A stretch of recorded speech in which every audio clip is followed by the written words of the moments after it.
여러분 반갑습니다. 오늘은 여러분들과 함께 새롭고 산 길이라는 제목으로 말씀을 드리도록 하겠습니다. 제목이 익숙한 죽음의 길에서 새롭고 산 길, 이렇게 길게 잡긴 잡았는데 새롭고 산 길을 강조하기 위해서 익숙한 죽음의 길이라는 제목을 조금 붙였습니다. 새롭고 산 길을 오늘 말씀을 통해서 다 함께 걷게 되기를 간절히 기원합니다. 아멘. 하나님의 나라는 특정한 장소가 아니라 우리의 삶의 방향이다. 그렇게 벌써 한 3개월 이상으로 여러분들과 함께 나누고 있습니다.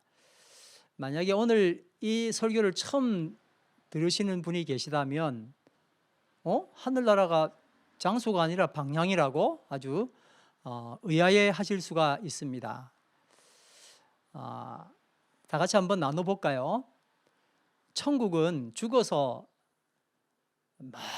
아주 먼 하늘로 가는 것이 아니라 예수님이 오심으로 인해서 그래서 임하신 천국에 사는 것이다. 그렇게 우리가 나누었었죠. 그리고 이렇게 사는 천국에서의 삶이 장차 주님께서 다시 오실, 다시 임하실 천국으로 이어진다. 그렇게 우리가 말씀을 나누었습니다. 자, 그러면은 천국 백성의 삶은 어떠해야 할까요? 어떤 사람이 천국에 사는 겁니까? 살 천국 말고 지금 현재 우리가 천국에 살고 있는데 그 천국은 어떤 천국이고 그 천국 백성은 어떤 삶을 살아야 하느냐 하는 겁니다. 이게 바로 땅에서 하늘로, 나에서 우리로 그렇게 말씀드렸었죠. 그러니까 내 위주의 삶에서 하나님과 이웃 이주의 삶으로, 그리고 복을 추구하던 삶에서 뭐를 추구하는 삶일까요? 말씀을 추구하는 삶으로 방향이 바뀌게 되는 것입니다. 과거의 삶의 결과로 현재를 사는 것이 아니라 하나님이 창세전에 계획하신 미래의 결과로 현재를 사는 삶입니다. 지난주에 말씀드렸던 것처럼 뜻이 하늘에서 이루어진 것 같이 그 다음 뭐죠? 땅에서도 이루어지다. 그게 우리 크리스찬에 있어서 가장 이 세상 삶을 살아나가는 최고의 무기다. 그렇게 말씀을 드렸었죠. 보통 우리는 그 사람의 살아온 모습으로 그를 판단하게 됩니다. 지금껏 그렇게 해왔죠. 그게 과거의 결과 아닙니까? 소경으로 태어난 것이 누구의 죄입니까? 자기 죄입니까? 부모 때문에 그랬습니까? 하고 우리는 따집니다.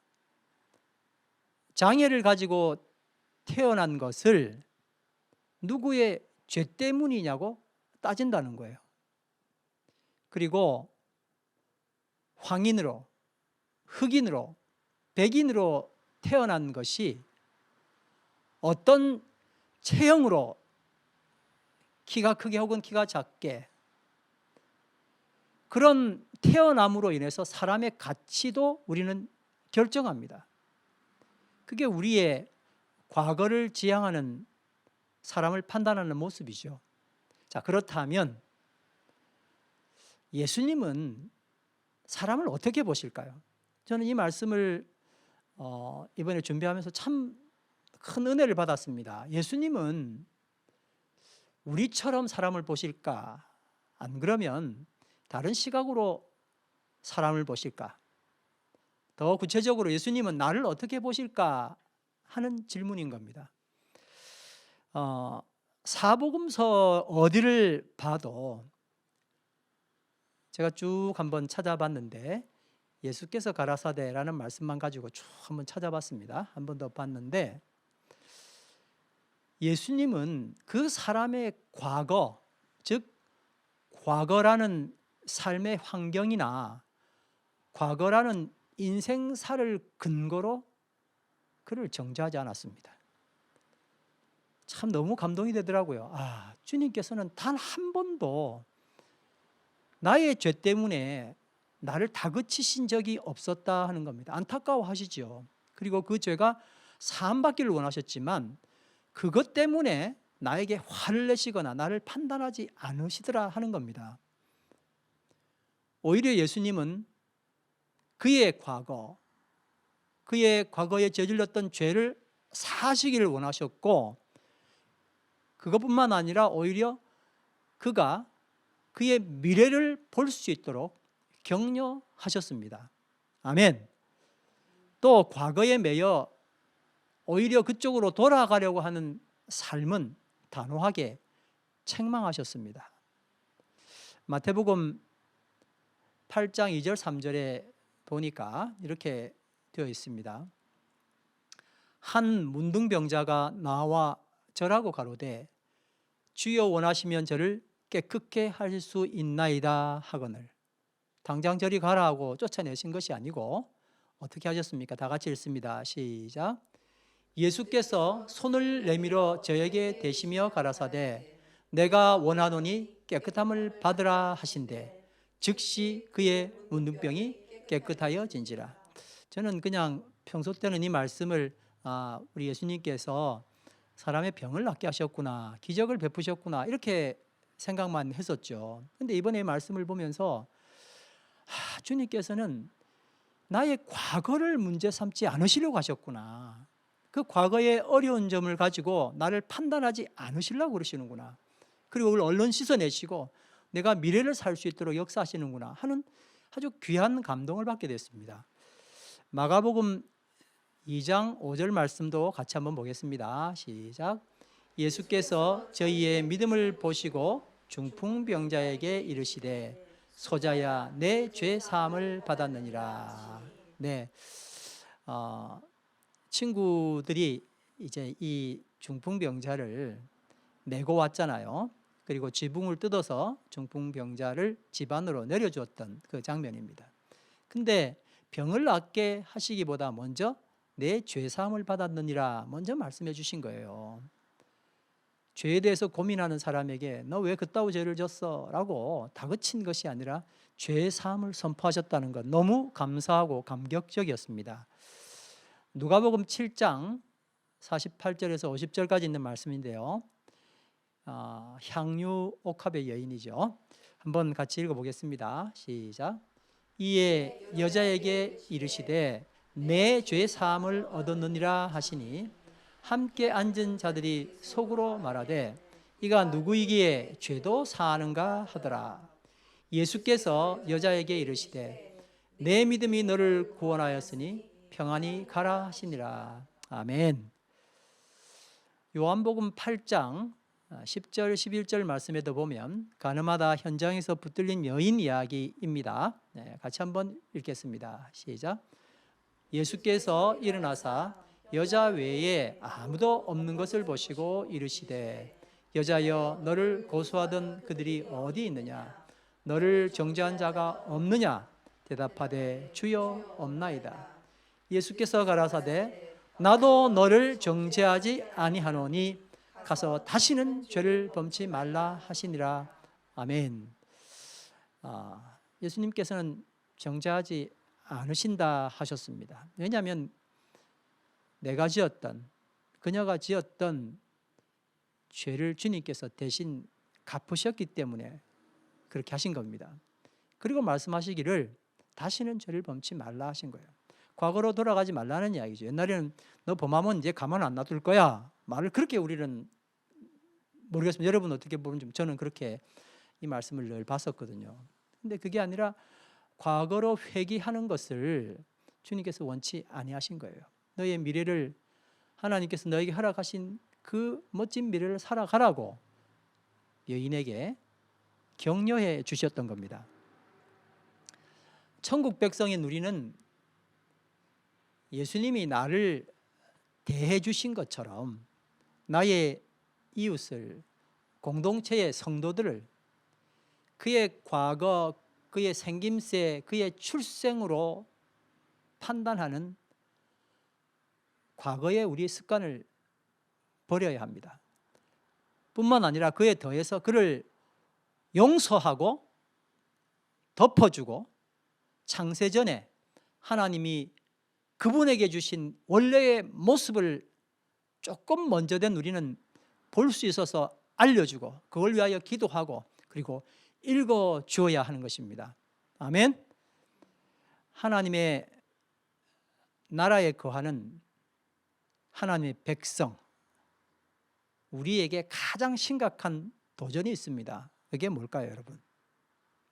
그게 바로 익숙한 옛길의 유혹입니다. 너무나 잘 알죠. 근데 너무나 달콤한 유혹이죠.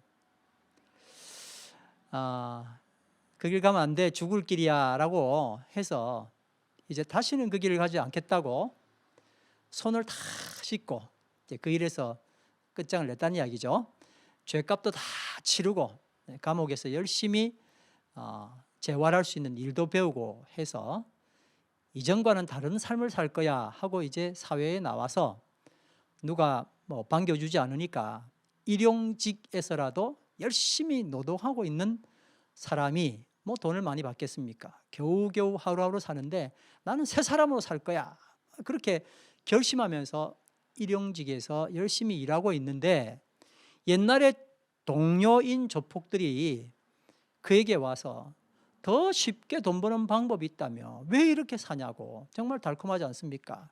매일매일 찾아와서 그를 유혹하는 것과 같은 것입니다. 이 익숙한 옛길은 내가 하나님께서 허락하신 새로운 길, 생명의 길을 개척하려고만 하면 나타나서 이미 만들어진 길로 그냥 그대로 가면 어떻겠냐고, 그 길 그대로 쓰자고 지속적으로 유혹을 하는 겁니다. 익숙한 옛길에서 우리가 자주 오용해 온 것이 있었습니다. 지난주에 한번 나눴던 이야기인데요, 십자가와 영광입니다. 익숙한 옛길, 죽음의 길에도 뭐가 있었냐면 십자가가 있었고요, 또 영광도 있었거든요. 자, 익숙한 옛길에 십자가는 뭐였습니까? 그 자체가 형벌이고 고난이었습니다. 근데 하나님의 자녀인 우리는 그 십자가를 뭐로 받아들입니까? 똑같이 형벌이고 고난으로 받아들인다는 거예요. 그게 아닌데, 하나님의 자녀에게 있어서 십자가는 뭐라 그랬죠? 제자됨의 사명이고 하나님 자녀됨의 존귀함입니다. 십자가는 최고의 하나님의 자녀의 명함이고 명예입니다. 여러분, 세상 영광은 어떻죠? 십자가를 거부해서, 고통을 거부해서 얻는 영예지요. 그리고 자아도취입니다. 내 마음대로 할 수 있는 거예요. 근데 하나님 자녀에게 영광은 뭡니까?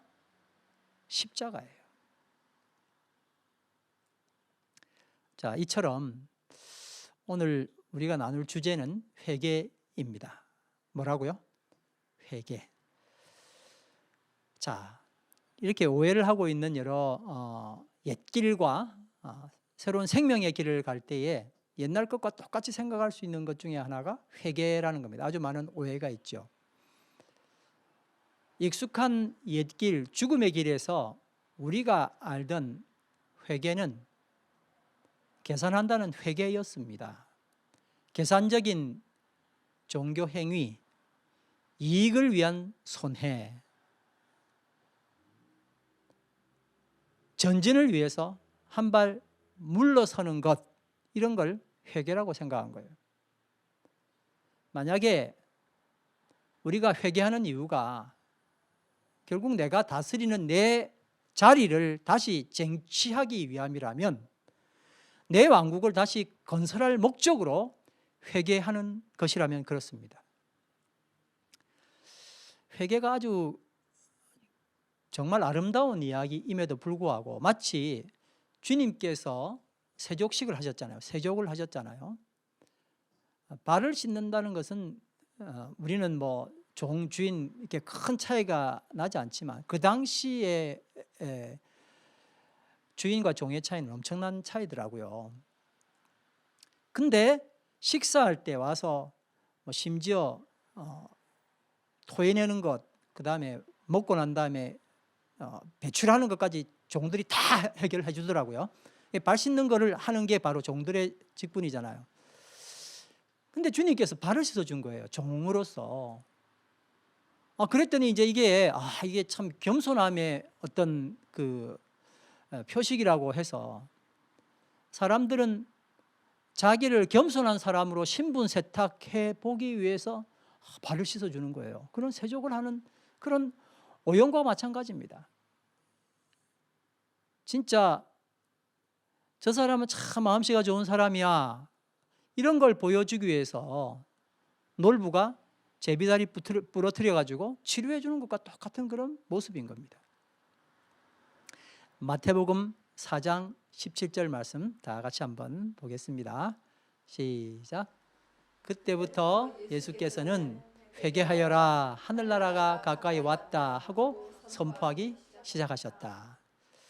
여러분, 이제 내가 가지고 있는 회개, 내가 알고 있는 하늘나라, 이걸 정확하게 생각을 해봐야 됩니다. 그리고 성경에서 주님께서 말씀하시는 회개와 하늘나라가 어떻게 차이가 있는지를 한번 고민을 해봐야 될 거예요. 여러분, 이 말씀에서 예수님께서 회개하라 하신 의미는 무엇일까요? 우리는 과거로부터 우리에게 온 저주에서 벗어나기 위해서 기도와 말씀과 말씀 연구로 그리고 행동으로 변화시켜라, 그렇지 않으면 천국에 들어가지 못한다, 이렇게 생각을 해왔습니다. 근데 이 천국은 예수님이 다스리시는 천국이 아니라 내 마음대로 하는 천국이었죠. 내가 다스리는 내 왕국이었습니다. 우리는 그동안 회개를 이렇게 이해했습니다. 내가 다스리는 멋진 나의 왕국에 들어가기 위해서 회개, 계산하는 것, 빚진 것 갚아야 한다는 거죠. 내 왕국을 다시 재건하기 위해서 이렇게 하는 회개는, 그래서 하는 후회는 하나님 나라와는 전혀 맞지 않습니다. 왜냐하면 하나님 나라는 내가 아니라 누가 다스리는 나라예요? 하나님께서 다스리시는 나라이기 때문에 그렇습니다. 자, 이제 시편 7편 12절 말씀을 같이 한번 보겠습니다. 시작. 사람이 회개하지 아니하면 그가 그의 칼을 가시며 그의 활을 이미 당기어 예비하셨도다. 회개 안 하면 당장 죽는다는 그런 말씀처럼 칼을 가시고 활을 당겨서 지금 준비하고 있다잖아요. 회개 안 하면 바로 죽이겠다는 거죠. 그렇게 우리는 이 말씀을 볼 수밖에 없습니다. 에스겔 18장 30절 말씀입니다. 다 같이 읽겠습니다. 시작. 나 주 하나님의 말이다. 그러므로 이스라엘 족속아, 나는 너희 각 사람이 한 일에 따라서 너희를 심판하겠다. 너희는 회개하고 너희의 모든 범죄에서 떠나 돌이키라. 그렇게 하면 죄가 장애물이 되어 너희를 넘어뜨리는 일이 없을 것이다.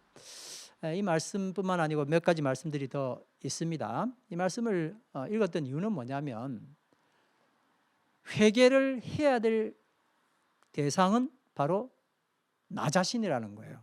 내가 회개해야 한다 하는 거죠. 맞죠? 그런데 성경의 또 많은 부분에서 회개는 하나님이 하게 하신다고 기록되어 있다는 겁니다. 네가 해야 되는데, 근데 많은 성경에서 오히려 회개는 하나님이 하게 하신다고, 회개의 주체자가 하나님이시라는 것을 보여주는 거예요. 누가복음 15장에 보면 잃어버린 비유가 세 가지가 나오는데, 첫 번째 비유가 이제 잃은 양의 비유잖아요. 15장 17절 분명히 길을 잃어버린 것은 한 마리 양이었죠. 한 마리 양이 끝까지 찾아내시는 목자에 의해서 집으로 돌아온 겁니다. 자기가 돌아온 게 아니고 목자에 의해서 집으로 돌아온 거예요. 그런데 예수님은 이것을 뭐라 그랬어요? 회개라고 하셨어요. 다 같이 읽습니다. 시작. 내가 너희에게 이르노니 이와 같이 죄인 한 사람이 회개하면 하늘에서는 회개할 것 없는 의인 99으로 말미암아 기뻐하는 것보다 더하리라. 분명히 양은 어떻게 됐어요? 돌아왔죠. 이건 회개 맞아요. 근데 양은 도저히 돌아올 수가 없었어요. 한번 나가면은 길을 잃어버리고, 그 양의 처지를 너무나 잘 알았던 목자가 그를 찾아온 거예요. 그리고 예수님은 이 모습을 분명하게 한 사람이 회개했다라고 말씀하시는 거예요. 그 다음 이어서 나오는 비유가 뭐죠? 드라크마 비유잖아요. 여주인에 의해서 찾아진 바 된 드라크마, 동점입니다. 여주인에 의해서 찾아진 바 된 드라크마임에도 예수님은 이것을 뭐라 그러셨어요? 회개라 하셨어요. 누가복음 15장 10절 말씀 다 같이 읽어볼까요? 시작. 내가 너희에게 이르노니 이와 같이 죄인 한 사람이 회개하면 하나님의 사자들 앞에 기쁨이 되느니라. 역시 이것도 회개다. 예수님께서 이렇게 멘트하신 겁니다. 로마서 2장 4절 말씀에 보면 회개를 주도하시는 분은 하나님이라고 아주 정확하게 증언하고 있습니다. 같이 읽어볼까요? 시작. 혹 내가 하나님의 인자하심이 너를 인도하여 회개하게 하심을 알지 못하며 그의 인자하심과 용납하심과 길이 참으심이 풍성함을 멸시하느냐. 이렇게 회개하는 주체가 하나님이시기도 하고 사람이 되기도 하니까 편한 것으로 내가 알아서 선택하면 될까요? 내가 남들을 정죄할 때는 너 회개해야 돼 하고 이야기하다가 정작 나에게 문제가 봉착할 때는 하나님이 나 회개시킬 거야, 나 안 할래, 이렇게 하라는 겁니까? 그게 아니죠. 회개는 전적인 하나님의 은혜, 하나님의 열심으로 이루어지고, 근데 돌이켜질 그 대상은 바로 나, 사람이라는 겁니다. 그리고 회개는 택하신 자들에게는 그를 살리시려는 하나님의 선물이지만 택함을 받지 못한 사람에게는 넘지 못할 산이라는 겁니다. 오늘 이 말씀 처음 듣는 분도 있을 거예요. 택하신 자들에게는 회개가 뭐라고요? 선물입니다. 너 이 회개의 관문을 통과 못하면 다 죽일 거야 하고 겁주려고 만들어 놓은 게 아니라 나를 살리기 위해서 주님께서 주신 선물이라는 겁니다. 그런데 택함 받지 못한 사람에게는 이거는 정말 넘지 못할 산이라는 거예요.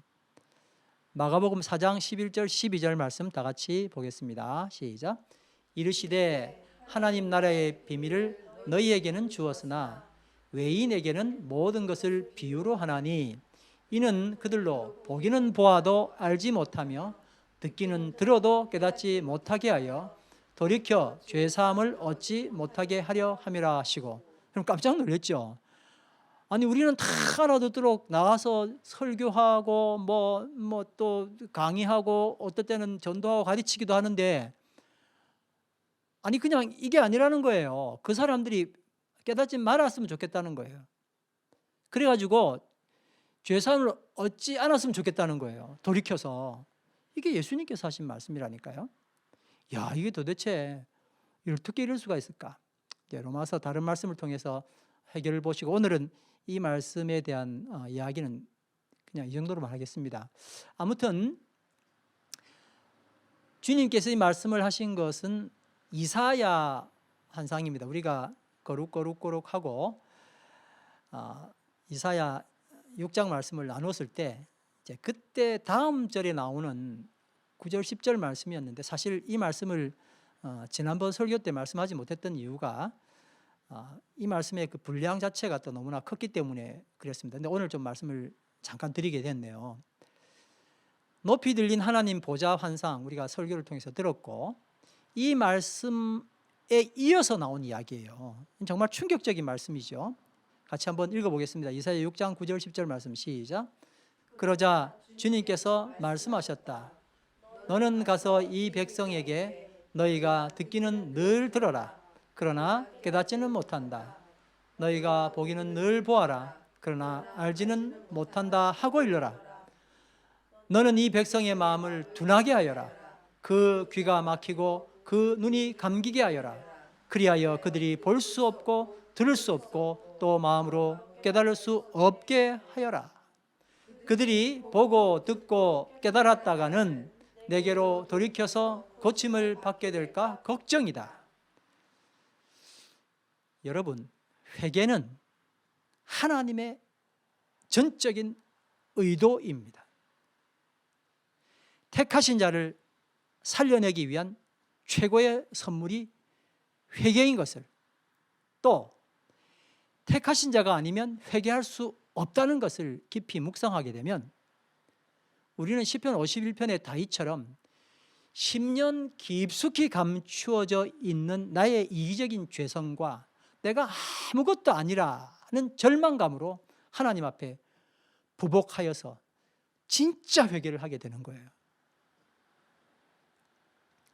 내가 내 삶의 주인으로 살아가기를 원하는 죄인의 모습, 꽤 괜찮아 보이잖아요. 세상은 네가 내 삶의 주인이야. 이게 선이에요, 선. 근데 이 모습이 죄인의 모습이구나 라는 것을 직시하면서 주께서 나를 다스리시도록, 전적으로 다스리시도록 방향을 틀게 되는 것, 이게 회개가 되는 것입니다. 이것은요, 징벌받을 두려움으로 던지는 후회의 말들이 아닙니다. 회개, 동계산하는 게 아니라 진적으로 회심하는 것을 말하는 겁니다. 다시 내가 내 삶의 주인으로 회복하기 위해서 본능을 감춰두고 죄송합니다 라고 말하는 게 아니라는 거예요.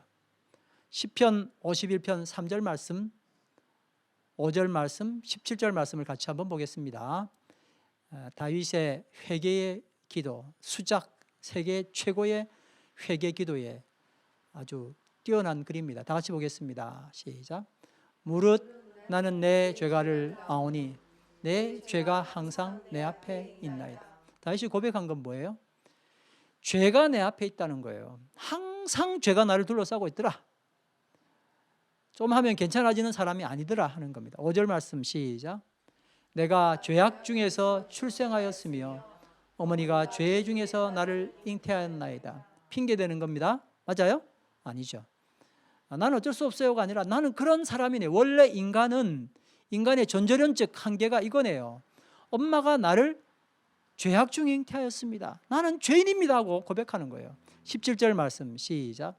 하나님께서 구하시는 제사는 상한 심령이라. 하나님이여 상하고 통회하는 마음을 주께서 멸시하지 아니하시리이다. 그렇습니다.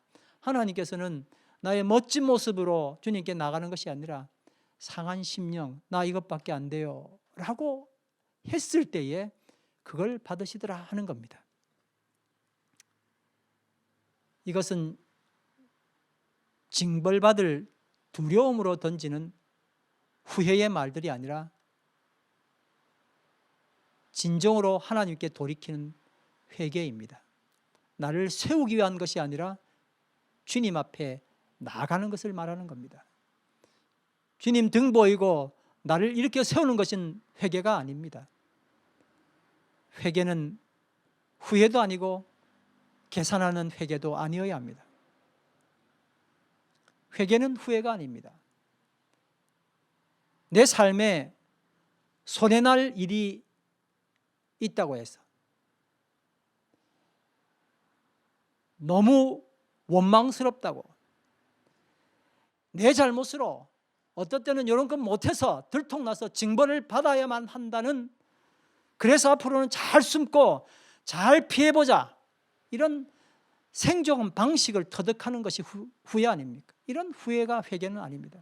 여러분, 가룟 유다는 분명히 후회했어요. 이게 내가 잘못됐네 라고 했지만 뭐가 안 됐어요? 회개하지 못했던 겁니다. 회개는 또 계산하는 회개도 아니어야 합니다. 내 삶에, 내 왕국의 손익계산을 위한 재테크가 회개라면 절대 되지 않습니다. 이집트의 바로왕 아시죠? 여러 번 회개의 말을 했습니다. 이번은 내가 범죄하였노라. 나를 위하여 기도해달라. 뭐 되게 멋져 보이죠? 회개한 것처럼 보입니다. 그러나 손해를 볼 때뿐이고 재앙이 사라지면 그 마음은 다시 원상복귀되어 버렸습니다. 회개가 아닙니다. 여러분, 회개의 내용 그럼 무엇이어야 할까요? 한번 따라 하실까요? 내 왕국을 버리는 것이다. 내 만족을 버리는 것이다. 아유, 지금까지 회개하면은 내 걸 다시 되찾는 건 줄 알았는데요. 그게 아니라 내 왕국을 버리는 것이 회개예요. 내 만족을 버리는 것이 회개입니다. 나를 위해서 내 의지로, 내 행동으로 내 과거를 극복하려는 모든 시도를 던져버리고 주님께서 값없이 주시는 은혜로 주님의 다스리심으로 들어오는 것이 회개입니다.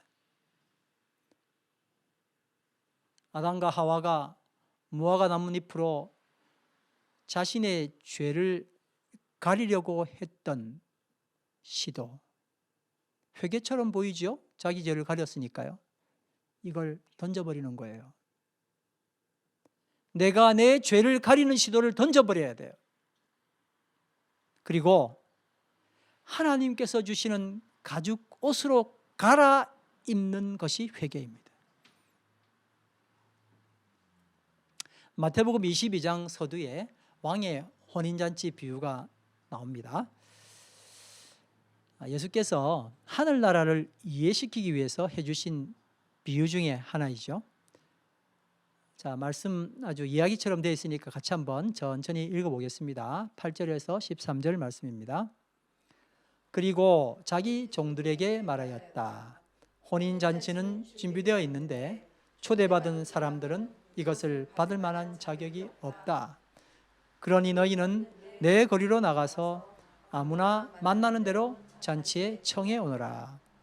종들은 큰 길로 나가서 악한 사람이나 선한 사람이나 만나는 대로 다 데려왔다. 그래서 혼인잔치 자리는 손님으로 가득 차게 되었다. 임금이 손님들을 만나러 들어갔다가 거기에 혼인 예복을 입지 않은 사람이 한 명 있는 것을 보고 그에게 묻기를 이 사람아, 그대는 혼인 예복을 입지 않았는데 어떻게 여기에 들어왔는가 하니 그는 아무 말도 하지 못하였다.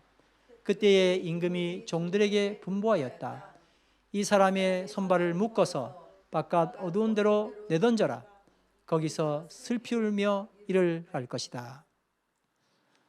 우리에게 있어서 하늘나라에 들어가기 위한 자격 조건은 뭡니까? 선한 사람인가? 악한 사람인가입니다. 근데 이 기준이 뭘까요?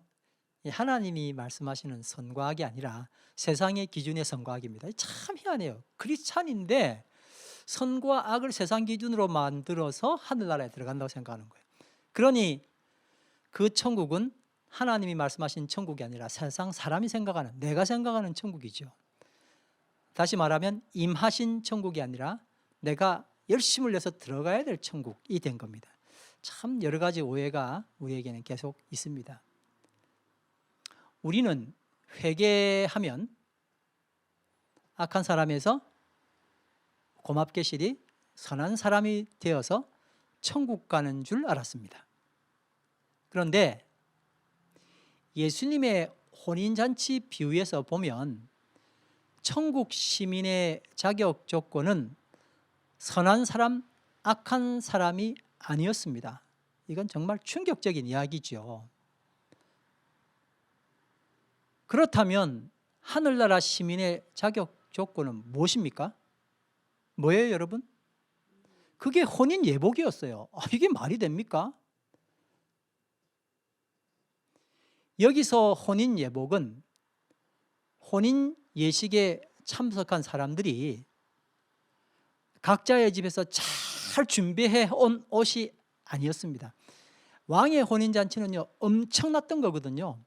규모도 대단했고, 이 혼인 예복이라는 게 정말 왕의 혼인잔치 격에 맞게 엄청나게 고귀한 옷들이었었어요. 내가 집에서 만들어 와봐야 게임도 안 됩니다.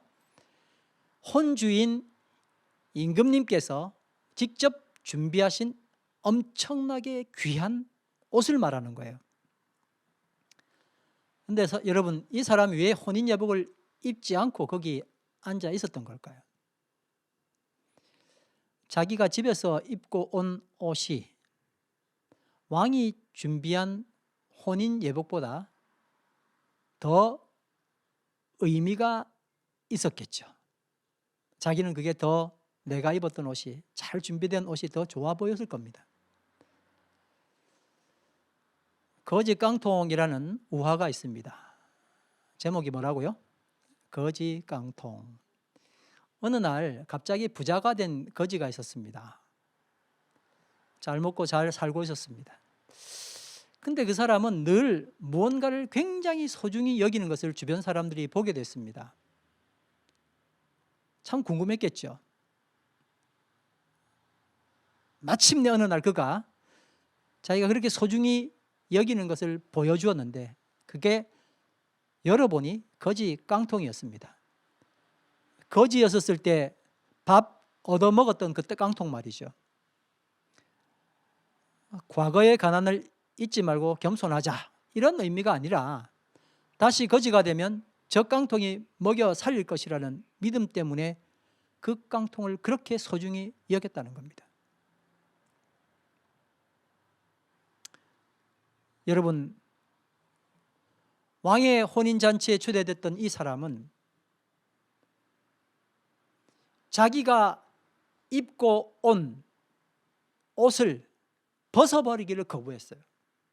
결과적으로 혼인잔치에서 그는 손발이 묶여서 바깥 어두운 데로 내던져졌습니다.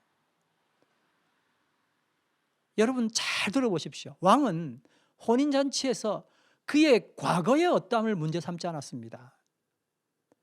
왕의 입장은 선과 악이 왕이 하사한 혼예복을 입었느냐 거부했냐에 있었습니다. 다시 말씀드립니다. 왕의 입장에서 선과 악은 뭐라고요? 왕이 하사한 혼인예복을 입느냐 입지 않았느냐에 있다는 겁니다. 우리가 생각해왔던 세상의 선악 기준하고는 너무나 차이가 납니다. 인간의 선악 기준은 과거를 극복하고 자기 실패로부터 성공을 이끌어낸, 그래서 그 옷을 멋들어지게 잘 수리한 것, 이것을 선으로 봅니다. 무슨 옷이라고요? 수리한 헌옷. 예수님은요, 우리에게 오신 것이 이 헌옷 잘 수리하라고 도와주시려고 힘 보태 주시려고 온 것이 아니라 우리에게 오신 것은 새 옷을 주시기 위해서 오셨던 겁니다. 그런데 그 사람은 그 새 옷을 거부한 겁니다. 하나님의 관점에서 진정한 선은 이기적인 선을 실하기 위해서 정말 힘을 다해 내달리는 인간의 정성이 아니라 오히려 그것을 거부하고 하나님께서 입혀주시는 은혜를 입는 것이 최고의 선이었던 겁니다. 스가랴 3장에는 스가랴의 계시 장면이 나옵니다. 좀 있으면 같이 읽어볼 건데요, 여기서 나오는 여호수아 대제사장이라는 이 말은 이스라엘 백성 대표입니다. 이스라엘을 말하는 거죠. 우리도 거기에 포함되겠습니다. 같이 한번 읽어보겠습니다. 1절에서 5절 말씀입니다. 시작. 주께서 나에게 보여주시는데 내가 보니 여호수아 대제사장이 주님의 천사 앞에 서 있고 그의 오른쪽에는 그를 고소하는 사탄이 서 있었다. 주님께서 사탄에게 말씀하셨다. 사탄아, 나 주가 너를 책망한다. 예루살렘을 사랑하여 선택한 나 주가 너를 책망한다. 이 사람은 불에서 꺼낸 타다 남은 나무 토막이다. 그때에 여호수아는 냄새나는 더러운 옷을 입고 천사 앞에 서 있었다. 천사가 자기 앞에 서 있는 다른 천사들에게 그 사람이 입고 있는 냄새나는 더러운 옷을 벗기라고 이르고 나서 여호수아에게 말하였다. 보아라, 내가 너의 죄를 없애준다. 이제 너에게 거룩한 예식에 입는 옷을 입힌다. 그때 내가 그의 머리에 깨끗한 관을 씌워달라고 말하니 천사들이 그의 머리에 깨끗한 관을 씌우며 거룩한 예식에 입는 옷을 입혔다. 그동안 주님의 천사가 줄곧 곁에 서 있었다. 아멘.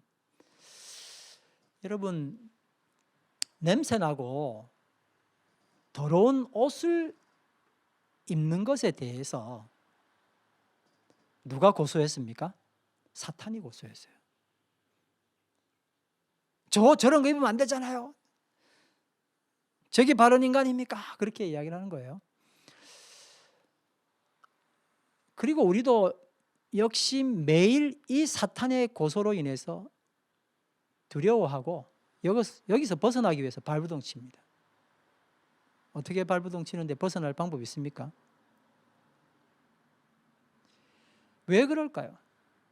정말 내가 봐도 볼품없고 가치 없는 불에서 꺼낸 타다 남은 나무 토막, 정말 볼품없죠. 근데 여러분 잘 들어보세요. 주님은 우리의 더러움, 악취나는 것, 무가치함을 책망하시는 것이 아니라 사탄의 고소하는 것을 오히려 책망하신 거예요. 아멘.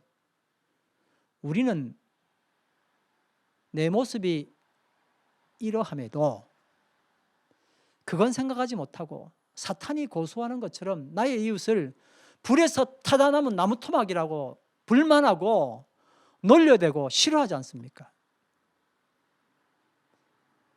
하나님은 그런 모습을 고소하는 사탄을 책망하셨어요. 그리고 동일하게 내 이웃을 그렇게 고소하는 나를 책망하실 겁니다.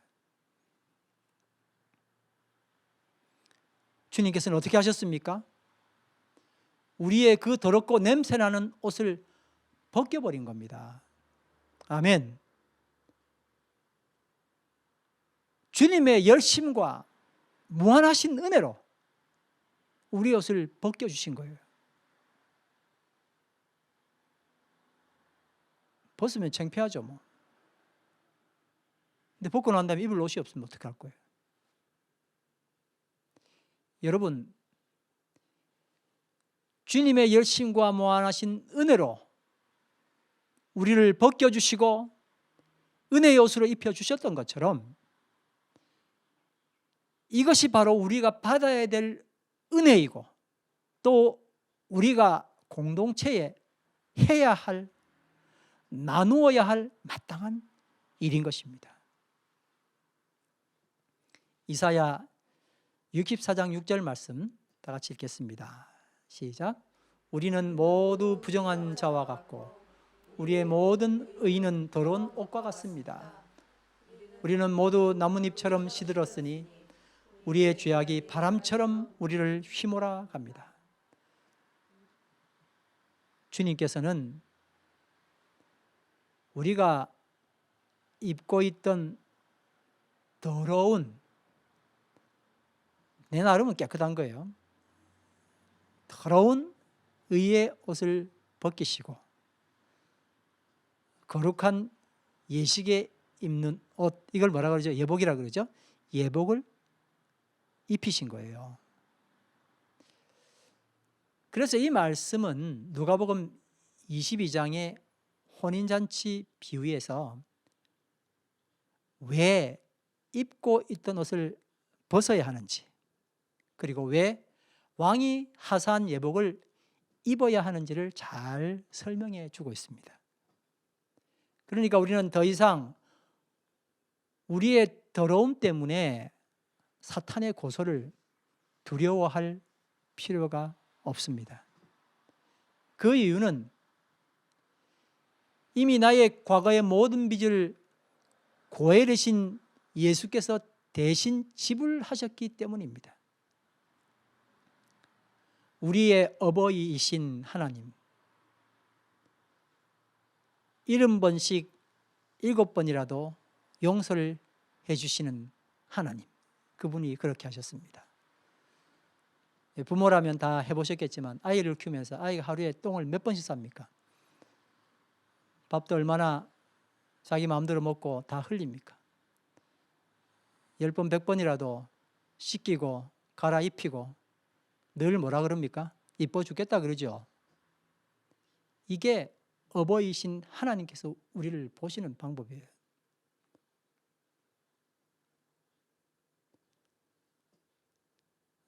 그런데 이걸 이유로 우리는 계속 남에게 피해를 주고도 일말의 가책을 느끼지 않아도 된다 하는 왜곡된 기독교 교리를 지지하는 게 아닙니다. 오히려 형식적이고 이기적인 목적을 가진 회개와는 전혀 다른 진정한 회개로 주님의 사랑은 이끌어가게 됩니다. 누가복음 5장 36절 말씀 다 같이 읽겠습니다. 시작. 예수께서 그들에게 또 비유를 말씀하셨다. 새 옷에서 한 조각을 떼어내서 낡은 옷에다가 대고 깁는 사람은 없다. 그렇게 하면 그 새 옷은 찢어져서 못 쓰게 되고 또 새 옷에서 떼어난 조각은 낡은 옷에 어울리지도 않을 것이다. 그런데 어떤 사람들은 새 옷을 찢어서 헌 옷을 깁는데 사용을 한다는 겁니다. 참 말이 안 되죠. 진짜 그런 사람이 있을까? 근데 있다는 겁니다. 왜 그럴까요, 여러분? 그는 자기의 과거를 수리하고 수선하는 것이 선이라고 굳게 믿었기 때문에 그렇습니다. 또 이것을 뭐라 한다고요? 회개라고 생각한 거죠. 그러니까 그 아름답고 멋진 새 옷을 쫙뚝 자르는 거예요. 아깝지도 않죠. 그리고 헌 옷에다가 붙여서 수리하는 겁니다. 본인은 이게 맞다고 생각하지만 객관적으로 바라볼 때 정말 어리석은 일들이죠. 여러분, 헌 옷은 무엇일까요?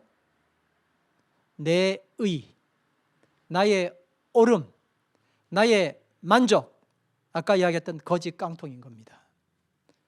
새 옷은 무엇일까요? 하나님의 의입니다. 하나님의 뜻입니다. 하나님 만족입니다. 예배는 내 만족이 아니라 하나님 만족입니다. 예배 드릴 때마다 아멘 하는 이유가 하나님 만족이어야 되는데 내가 만족하면 아멘 하면 이건 예배가 아닌 거죠. 따라합니다. 예배는 내 만족이 아니라 하나님 만족이다. 자, 여러분 한 번 더 해보겠습니다. 헌 옷은 뭐라고요? 내 의, 나의 옳음, 나의 만족, 거짓 깡통. 새 옷은 뭐라고요? 하나님의 의, 하나님의 뜻, 하나님의 만족입니다. 이사야 61장 10절 말씀 다 같이 읽겠습니다. 시작. 신랑에게 제사장의 관을 씌우듯이 신부를 폐물로 단장시키듯이 주님께서 나에게 구원의 옷을 입혀주시고 의의 겉옷으로 둘러주셨으니 내가 주님 안에서 크게 기뻐하며 내 영혼이 하나님 안에서 즐거워할 것이다. 아멘. 하나님 보시기에 선한 것은 낡은 옷을 잘 수선해서 입는 것이 아니라 낡은 옷을 과감히 버리고 주님이 주신 옷을 기쁨으로 입는 것입니다. 오늘 암송 말씀 다 같이 읽겠습니다. 누가복음 5장 36절 말씀입니다. 시작. 예수께서 그들에게 또 비유를 말씀하셨다. 새 옷에서 한 조각을 떼어내서 낡은 옷에다가 대고 깁는 사람은 없다. 그렇게 하면 그 새 옷은 찢어져서 못 쓰게 되고 또 새 옷에서 떼어난 조각은 낡은 옷에 어울리지도 않을 것이다. 아멘. 금주의 묵상 말씀입니다. 여러분 이렇게 한번 이번 주는 묵상해 보시길 바랍니다. 첫 번째, 내 일상에서 나를 익숙한 죽음의 길로 지속적으로 유혹하는 것이 무엇이냐 한번 체크해 보시길 바랍니다. 그리고 새롭고 산 길을 가기 위해서 어떤 대안이 나에게 필요한가? 기도가 필요할 것이고 말씀이 필요할 것입니다. 어떨 때는 상담도 필요하겠죠. 그런 내용들을 여러분 묵상하시고 또 전화도 하시고 그렇게 하면 좋겠습니다. 두 번째는 내 이익과 목적을 이루기 위해서 선함을 가장해 본 적이 있는가? 너무 자주 하는가? 혹은 그걸 하지 않기 위해서 늘 주님과 함께 씨름하고 있는가? 한번 생각해 보시기 바랍니다. 세 번째입니다. 나의 예배는 돈 계산하는 회개인가? 그렇지 않으면 주님께 돌이키는 회개인가 하는 것입니다. 예배는 내 만족입니까? 하나님 만족입니까? 하나님 만족이죠. 나의 예배는 어떤 예배인가? 묵상해 보시길 바랍니다. 이제 우리 다 같이 일어나셔서 찬양하는데요. 주 나의 모습 보내 상한 나의 마음 보시네. 주 나의 눈물 안에 홀로 울던만 마시네. 주님 앞에 바로 서서 이 세상에 내 삶을 희망하기 위하여 우는 것이 아니라 하나님께 나아가기 위하여 그 상한 마음을 보시는 하나님께 위로함을 얻게 되기를 간절히 바랍니다. 다 같이 찬양 드리겠습니다.